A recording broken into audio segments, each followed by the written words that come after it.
Alright, babe, what are we cruising down the back to replace? This is a Holden Commodore LS1 Coolant tank. Oh yeah, give us a look. It's pretty nice. They're beautiful. Alright, let's get down there, eh?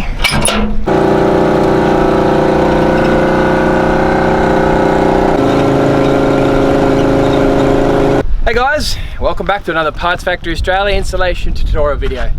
Today we're working on this V8 LS1 Holden Commodore. I'm sure a few of you got a nice smile on your face, but you're also wondering what the hell happened to it. Of course, as they all do, rear end hit because they failed to press the brake. No, I'm kidding. Guys, it's going to be about 5 minutes. This job's super straightforward.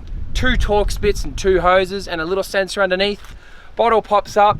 Smack some coolant back in it, fill it up, prime your system, and you're good to go again. Guys, it is important you have a good coolant tank in your car. As you can imagine, the big V8 running a higher output pressure, and of course higher operating temperatures. Guys, you need a nice reliable coolant tank. That way you don't overheat your motor. As you all know, these motors are now worth upwards of $5 to replace, so definitely keep an eye on the condition of your coolant tank. I'll show you what I mean in a sec.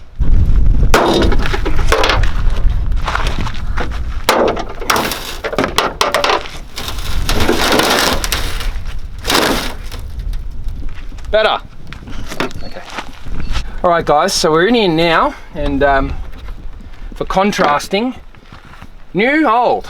This one's obviously been through about 5 years of heat cycling, guys, and the next thing to happen is around these areas here. Well, down here it becomes very brittle and it spawns little pinhole kind of holes in the bottle, squirting your coolant out, evaporating into the atmosphere, and of course you end up running out of coolant and cooking your car, and you don't really get a heads up other than the little sensor in the bottom of the bottle. This one here, you've got to remember to unplug that as we pull it out. Now, it's 2 torque spits to get this out, so grab your torque spit set. You've got one here. I need to find the correct size though. That's going to do us. You got 1 and 2 into a little screwdriver. We're going to do this one first. 1. It's looking like they don't really want to come out of the bottle. They just kind of stay in the bottle. We'll pull them out at the last second. You got another one here. Just to make sure that doesn't fall down into me, babe. Just let me know if it does. Got another one there, guys. As you can see, the 2 screws are just sitting there now, so I'm gonna use my fingers to pull them out of the rubbers. 1 and of course 2, and you can see that I kind of can't get into that one, so we'll leave that one for a sec. Now you got this little hose clamp here. Put your pliers in a spreading function and just give that a nice squeeze, bringing it down your hose. Grab your hose, twist it like that, then pull it off, stick it out of the way. This one is just a breather, so you can actually just grab the hose, pull it up, and spin it around. Hopefully, once you get it to spin, then it'll come off much easier. Again, just spin the hose like so. You can see it's now starting to spin, and hopefully, yeah, it'll pop off like that. Stick that up out of the way. Now you got your last one on the bottom, which is going to be possibly the most difficult part, but not too bad. Squeezing that clamp, bringing it back. You can see down there, can't you? Just there. And then grab the whole hose like that and rotate it. Rotate it quite aggressively. Once you've rotated it quite aggressively, you should then just be able to bring your hand down, twist,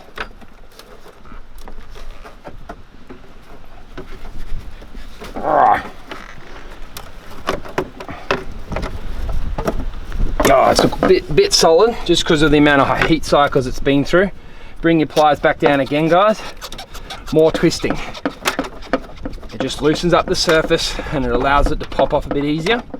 If you force that hose, you will end up breaking something, but if you do it with that little strategy that I've just provided you, hopefully, oh, while we're in here, just undo your little sensor plug, just like that, so we don't damage that plug.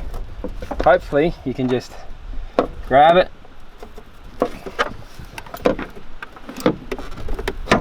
bit of a twist, it's coming off now. There it is there, it pops off now. Yours will most likely be easier than that because your bottle will be full of coolant, and of course coolant has an oil property to it, so it'll slide off. Mine's bone dry, so of course a bit harder than normal. Now, old bottle, throw it away. New bottle. Nice and straightforward, guys, as you saw.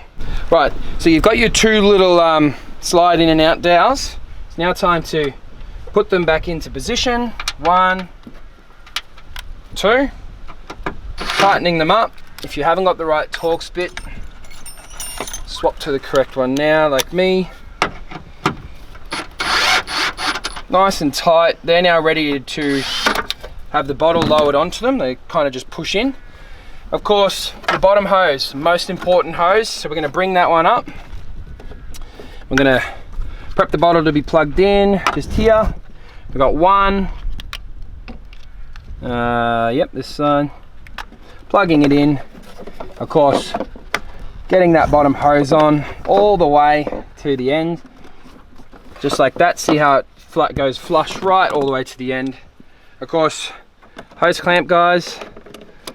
Whoops. Spread it right out so it's nice and easy. You bring your hose clamp forward, popping it exactly where it once was, making sure it's all straight. Yep, feels nice. Now this part, guys, we just get this lined up here, pop it in, and of course the one at the back here, popping that one in, pressing down. Now the tank just sits there like so. Now don't forget, you have this little hose here.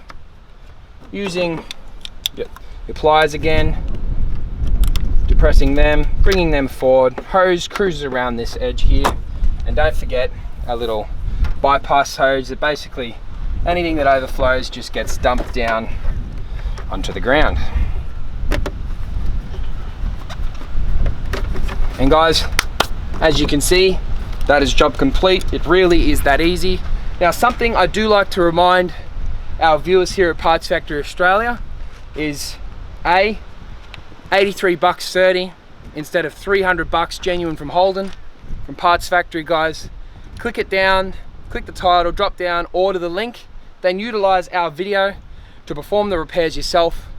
I want you to think about the amount of savings you've just had by doing it yourself rather than taking it to a mechanic and having them charge you 1 hour's labor for what took 5 minutes. It's absolutely ridiculous, guys. This is obviously the way to do it, and if it is, and if you also agree with me, subscribe to the channel, guys, because I've got heaps of videos showing you how to do heaps of stuff on these V8 Commodores. Guys, we do the power steering pump, we've got an alternator replacement video, air conditioning replacement.